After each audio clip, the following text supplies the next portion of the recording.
Hai, Assalamualaikum. So, hari ni setelah agak lama juga aku tak buat video. Macam biasalah, hobi aku bercakap. Tapi bercakap tu ada masanya lah. Kalau ada mood nak bercakap panjang lebar, aku akan bercakap. Kalau tak ada mood, memang aku tak akan bercakap langsung. Dia macam tu. Dia black and white thinking. Kalau orang yang ada borderline personality disorder, ni dah masuk sikit mental health issue lah, a little bit psychology. Diorang akan ada macam satu waktu yang diorang fikir black sangat. Maksud black tu hitam dan putih, tak ada grey, no grey area. So macam diorang tak boleh nak fikir tengah-tengah lah. So aku punya personality, tak adalah nak cakap aku ni ada borderline personality disorder, tapi aku ada bipolar. So bipolar ni sebenarnya tak adalah teruk, sebab aku keep on medication setiap malam, and then aku buat segala aspek untuk sembuh. Maksudnya bio, social, psikologi, spiritual. Biologi, social, psikologi, spiritual lah dari segi keagamaan. Okey, so apa yang aku buat untuk sembuh adalah dari segi biologi, aku ambil ubat, aku jumpa doktor, follow up dengan doktor. Lepas tu aku makan ubat setiap malam, tak boleh berhenti lah. Sebab aku pernah termis ambil ubat dalam satu malam, tiba-tiba datang balik pemikiran yang bukan tu. So aku kena keep on ubat lah, walaupun aku dah stabil sekarang. Dan still jumpa doktor. Kalau dulu 1 bulan appointment, tapi sekarang 6 bulan. Doktor gap kan, sebab aku alhamdulillah dah semakin stabil. So aku akan jumpa doktor selang 6 bulan lah. Sampai kan doktor cakap, doktor nak jemput aku bagi talk nak jemput aku bagi talk dekat orang yang mengalami masalah mental, supaya diorang nampak lah journey macam mana untuk overcome sakit tu. Ceritalah sedikit sebanyak pengalaman kan, mungkin boleh berkongsi untuk dijadikan sedikit inspirasi. Okey, lepas dah biologi, psychological ni lebih kepada ni lah, mindset. Macam mana kita nak berfikir positif, kita nak reframe thought kita supaya daripada negatif berubah menjadi positif. Kita kena pandai switch fikiran kita. Saya tak nak sebut lah pasal toxic positivity, sebab ada juga orang yang macam dia terlampau positif sangat, tapi salah tempat positif dia tu. Maksud berfikiran positif kat sini adalah kita embrace apa yang kita fikir, apa yang emosi kita pada waktu tu. Contoh, kalau kita sedih, kita embrace rasa sedih tu. Kalau kita marah, embrace rasa marah tu. Kita tak deny the feeling, kita tak deny the emosi. And then kita macam fikir dengan hati, dengan akal. Oh, aku ada emosi ni sekarang. Okay, aku terima. And then apa yang aku perlu buat? Mungkin luahkan dengan cara sihat. Kalau marah, pergilah menjerit dekat pantai sekuat hati. Kalau sedih, mandi dengan air yang sejuk supaya kita hilang rasa sedih tu. Buat something yang sihat. Kalau banyak fikir, overthinking, menulis, journal. Tu cara kita untuk overcome the negative feeling tu lah. So kalau kita buat benda yang sihat ni, insyaAllah kita boleh distract diri kita daripada terus tenggelam dalam kita punya pemikiran negatif tu lah. Okay, and then psikologi. Lepas tu bio, spiritual. Okay, dari segi spiritual pula, memang orang kata macam ramai kan, bila kita tak sihat dari segi mental ni, orang cakap, oh tu lah kau kurang beriman, kau tak ingat Allah, kau tak solat. Okay, no. Sebab aku ada kenal seseorang yang dia pakai pudar, sentiasa pergi usrah, sentiasa solat awal waktu, still dia kena depressed, still dia ada anxiety. Adakah bermakna dia tak ingat Tuhan? Tak kan? Okay, orang yang sakit mental health ni, dia bukanlah dia tak melibatkan agama dalam kehidupan dia, cuma mungkin kurang. Faham tak? Kurang.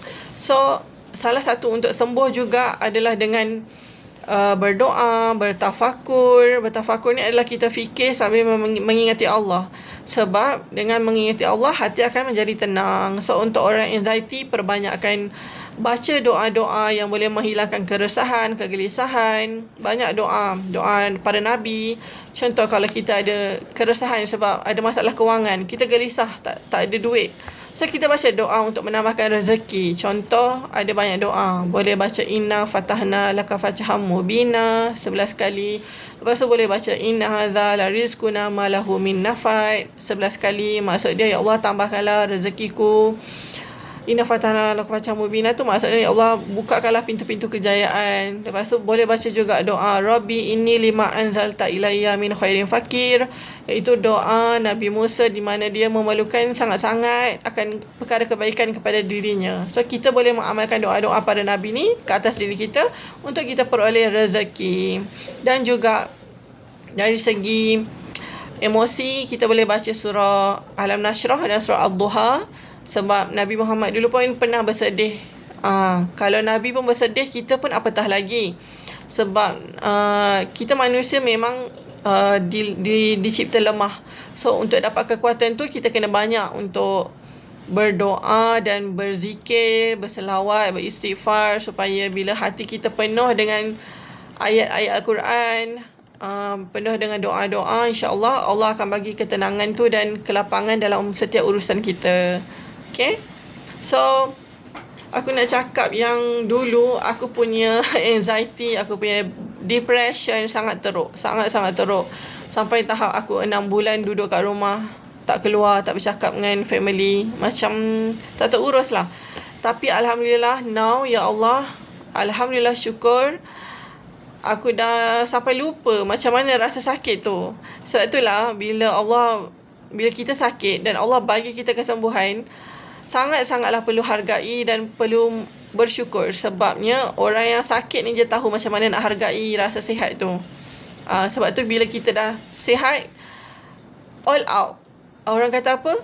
YOLO, you only live once. So gunakan segala apa yang kita ada untuk hidup dengan sehidup-hidupnya. Contoh, aku bagi satu ni lah. Macam mana kita nak hidup kat dunia ni dengan sepenuh hati. Sepenuh hati ni adalah dengan hati kita menghargai setiap apa saja yang berlaku dalam hidup kita. Contoh, hidup kita kat dunia ni bukannya selama-lamanya.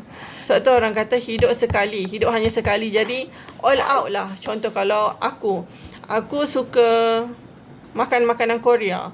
So aku akan taklah sentiasa makan makanan Korea. Maksudnya ada waktu, ada duit, ada kelapangan masa, aku akan pergi makan makanan Korea. Sebab tak tahu, mungkin esok aku dah mati, aku tak sempat nak rasa makanan Korea. Macam tu juga dalam segi ibadah. Ibadah lah seolah-olah macam esok kamu akan mati. Maksudnya pulun buat ibadah hari ni dengan sesungguh-sungguhnya, dengan sebanyak-banyaknya, seolah-olah macam esok kita dah tak ada dah.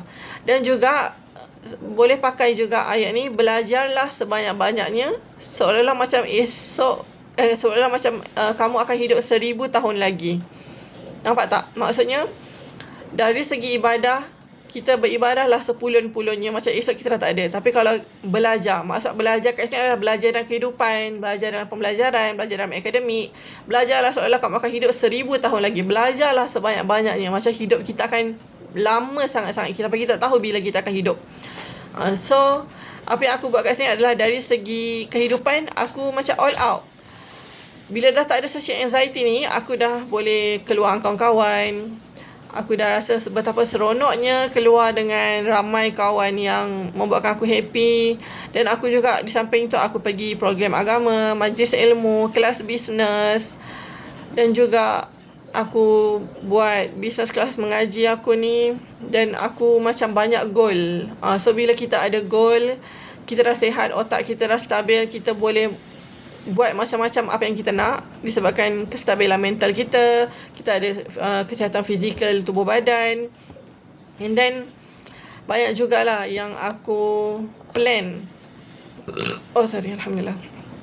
Aku plan untuk buat macam-macam. Aku tulis lah. Sebab kalau kita nak doa kita termakbul, kita kena tulis, kita kena catat. Sebab dalam Al-Quran ada satu surah sebut Nun wal qalami wa ma yasturun. Dengan pena. Maksudnya dengan pen kita tulis dekat kertas apa yang kita nak. Ada satu rule ni dipanggil 3, 6, 9. 3 tulis apa yang kamu rasa kamu nak waktu tu. Contoh macam aku tulis, ya Allah, saya nak apa aku tulis? Saya nak kebebasan kewangan, masa dan tenaga. Tulis 3 kali. Saya nak kebebasan kewangan, masa dan tenaga. Maksudnya nak time freedom, money freedom. Lepas tu 6. Tulis 6 kali apa yang kita nak dalam 10 tahun akan datang. Ya Allah, saya nak 100,000 dalam tahun 2028. Secara spesifik. Tulis 6 kali. Ya Allah, saya nak 100,000 dalam tahun 2028. Tulis sebanyak 6 kali. Lepas tu 9 pula. And rule 3, 6, 9. 9 tu tulis satu impian kita yang sangatlah kita nak. Ya Allah, aku nak masuk ke syurga dan dapat redha Allah. Tulis 9 kali. So, bila kita tulis macam tu, minda kita ada clarity of mind. Kita boleh nampak apa yang kita tulis dan kita ada desire untuk menuju ke arah apa goal kita. Bila kita tulis, kita nampak. Bila kita nampak, lebih jelas. So, bila kita jelas, tindakan kita pun akan menuju ke arah apa yang kita nak. Iaitu apa yang kita tulis lah.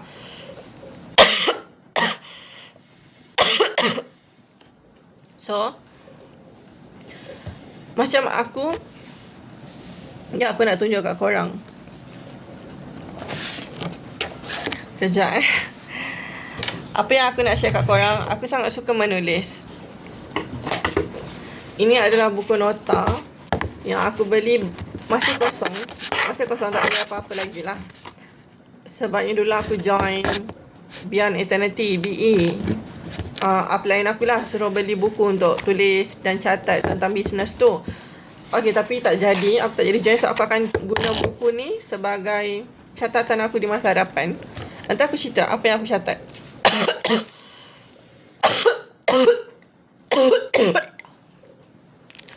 Kenapa batuk Ya.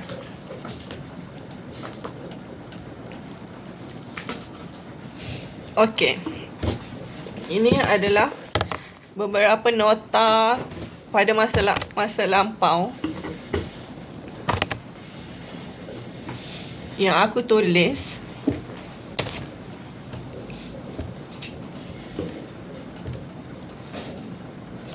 Okey, ni adalah nota sewaktu aku depressed.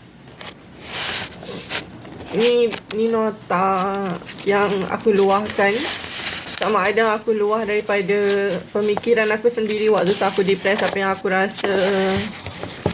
Ni pun sama. Ni aku tulis. Ada juga yang aku reblog daripada Tumblr. Lepas tu ayat Tumblr tu dapat merakamkan apa yang aku rasa time tu. Aku tulis kat sini. Dan ini juga buku pink ni. Macam-macam. Aku tu ada doodle aku. Dulu aku suka melukis jugalah. Cantik kan, comel kan. Adalah beberapa lagi. So, ini adalah nota yang aku tulis pada saat aku depressed. Okey, ini pula adalah nota semasa aku dah sihat. Ni adalah notanya. Ni nota ni lebih kepada apa yang aku timba ilmu dan juga jadual mengaji kelas yang aku mengajar lah kan. Aku mengaji. So, penuh dengan ilmu-ilmu yang aku join, ilmu-ilmu yang aku dapat melalui program yang aku join. Ada program online dan ada juga program offline. So, memang aku tak lari daripada pen dan kertas, iaitu buku lah. Aku akan sentiasa mencatat dan menulis. Dan isbat ke apa tu? Sabit ke apa kalau dalam agama tu. Dan ini pula adalah journal. Ni temek T ni stand for temek. Nak tengok tak? Cantik sangat. Cantik gila temek punya journal. Lawa kan? Dia macam batik. Macam ukiran ni lah. Dia ada magnet. So, kita buka. Kita buka. So aku tak berapa istiqomah sangat nak tulis dekat dalam buku journal ni. Cuma aku ada catat lah, kalau tarikh sekian-sekian aku ada program apa, macam ni kan. Lepas tu ni dipanggil expressive journal. Apa yang berlaku pada aku seharian tu aku akan catat kat sini. So banyak jugalah apa yang aku tulis kan. So sampai bulan 3 je kot, sekarang dah masuk bulan 5. Aku tak sambung menulis. Mungkin agak susah untuk aku buat expressive journaling sebab aku dah mula boleh bercakap dengan lancar sekarang. So that aku tak perlu menulis. Macam tu ke? Kadang dulu aku suka menulis sebab aku tak boleh nak meluah apa yang aku rasa melalui percakapan. Macam aku agak susah nak bercakap lah, macam tak berapa lancar. Tapi aku sangat ekspresif dalam penulisan melalui writing lah. Boleh kata verbal aku dulu kurang dan writing aku agak lancar. So aku banyak menulis kan. Tapi sekarang Allah dah bagi aku nikmat untuk bercakap dengan mudah. So aku banyak bercakap je luar dengan kawan, bercakap macam ni lah, bercakap kat kamera, bercakap dalam hati, monolog, bercakap dengan diri sendiri. So that kurang dah menulis. Jadi aku kena lebih mula balik untuk menulis lah, untuk dapatkan balik skill penulisan aku tu. Sebab dulu aku pernah menulis dekat blog, dekat Tumblr, dekat Facebook. Dan penulisan aku tu dapat banyak sambutan lah. Orang suka baca. Sebab apa yang aku share tu pasal diri aku, life aku. Tak tahu nak kata syok sendiri ke tak. Tapi sebab aku suka berkongsi apa yang aku lalui dan apa yang aku dapat dan apa manfaat yang aku ada, aku share dengan orang. Jadi aku rasa macam sayang lah kan, apa yang kita ada tu kita tak share dengan orang kan, benda yang bermanfaat dan membawa kebaikan kan. So aku share lah dekat penulisan, blogspot, Tumblr, Facebook. Sekarang macam dah kurang sebab sekarang dah ada TikTok. So aku pun jadi macam lalai dan leka lah asyik scroll TikTok kan. So aku macam cuba untuk buat satu apa orang kata, perubahan lah. Semoga aku berubah lah supaya dapat lebih create something, iaitu dengan penulisan atau membuat apa-apalah, buat craft, buat tak tahulah apa tu dipanggil, pottery yang kita ukir macam pot tu, pasu tu yang macam tu. Aku tak tahu nak sebut apa. Lepas tu mungkin kita boleh keluar berbasikal dengan kawan-kawan. Hari tu aku dengan kawan-kawan MBTI keluar pergi Bagan Lalang. Tu memang yang sangat ramai lah. Kita orang berkumpul dalam 15 orang ke? Mungkin 15 orang macam tu. Kita orang semua pergi ke Bagan Lalang. Kita orang buat banyak macam aktiviti, memasak, lepas tu buat BBQ, ada deep talk dekat depan campfire. Lepas tu kita orang main soal-soal quiz, tanya-tanyalah pasal MBTI ni, kenal tak each other. So seronok Sebenarnya aku bersyukur sebab aku baru je putus dengan 2 orang kawan aku. And then aku agak sedih, tapi aku tak adalah larut dalam kesedihan. Aku cuma fikir mungkin ada hikmahnya kenapa Allah menarik 2 orang kawan aku ni pada hidup aku. So Allah gantikan dengan yang lebih baik, iaitu kawan-kawan MBTI aku. For your information, MBTI tu stand for Myers-Briggs Type Indicator, iaitu adalah sejenis personality type. Dia ada 16 personality. Macam aku adalah INFJ. Dia ada macam-macam lagi, INFP, ENFP, ENFJ, ENTJ, ISFP, dan macam-macam lagi lah. Dan aku sangat bersyukur lah sebabnya macam aku tak boleh hidup tanpa kawan. Dia bukanlah aku bergantung sepenuhnya pada kawan, cuma macam hidup aku ni cepat bosan. Bukanlah aku tak hargai apa yang aku ada, cuma aku sentiasa nak explore benda baru. Contoh macam kalau ada makanan yang baru keluar, aku nak cuba rasa. Pasal bila dah rasa, dah lah, pasal nak rasa makanan lain pula. Pasal macam aktiviti, aku suka benda adventurous. Contoh macam aku nak flying fox, macam nak abseiling, paragliding, apa lagi, nak tengok bintang aurora. Macam benda-benda yang menarik yang aku nak cuba. Macam jiwa remaja aku memberontak nak cuba benda-benda baru. Aktiviti-aktiviti yang lasak lah. Dan aku pernah juga rasa teringin macam nak berlumba dekat F1, Formula 1 dekat Sepang tu. Bila aku cakap dengan kawan-kawan, dia orang macam terkejut. Kau ni biar betul. Sebab aku nampak lembut. Tapi sebenarnya aku ada side maskulin aku jugalah yang aku tak tunjuk kat orang. Okay, bila cakap pasal bosan tadi, hari tu aku buat fingerprint analysis. Lepas tu seronok sebab dia scan ke 10 jari kita. Lepas tu daripada jari kita ni dia boleh tahu kita punya dominant brain kita. Macam aku balance, kiri dan kanan aku balance. Cuma kiri lebih sikit, 53, kanan 46. Macam tu lah, 46% lah. 53%, 46%. So dia ada juga, kita boleh tahu kita punya kekuatan daripada 10 aspek.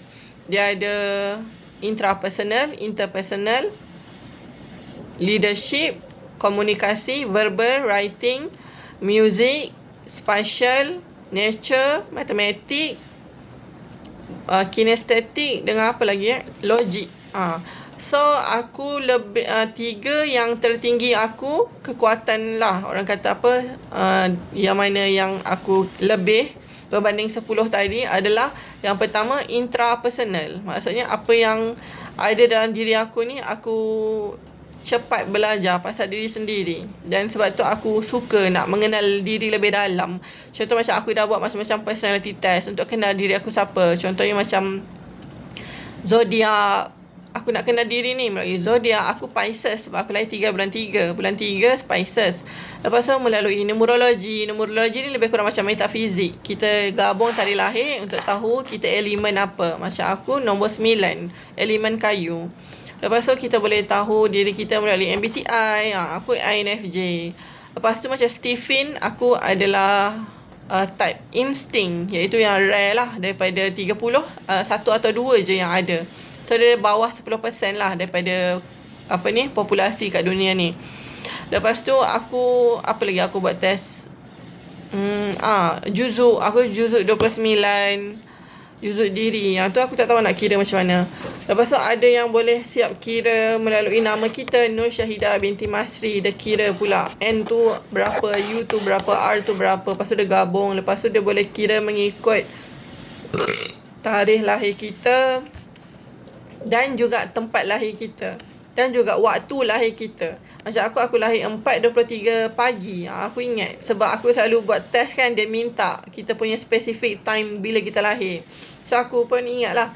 Lepas tu dia ada macam-macam lagi lah test KPDKK. Macam aku honeybee. Ada lagi, apa lagi kenal diri melalui warna kita apa, aura. Aku pun pernah buat aura. Banyak, so many personality test in this world. And kalau ada 100 personality test, 100 jugalah aku nak buat. Dia macam tak puas mendalami diri. Itulah intrapersonal. Lepas tu yang kedua adalah verbal dan writing. Maksudnya aku pandai bercakap, aku boleh bercakap dan aku boleh sampaikan apa yang aku rasa melalui kata-kata, words.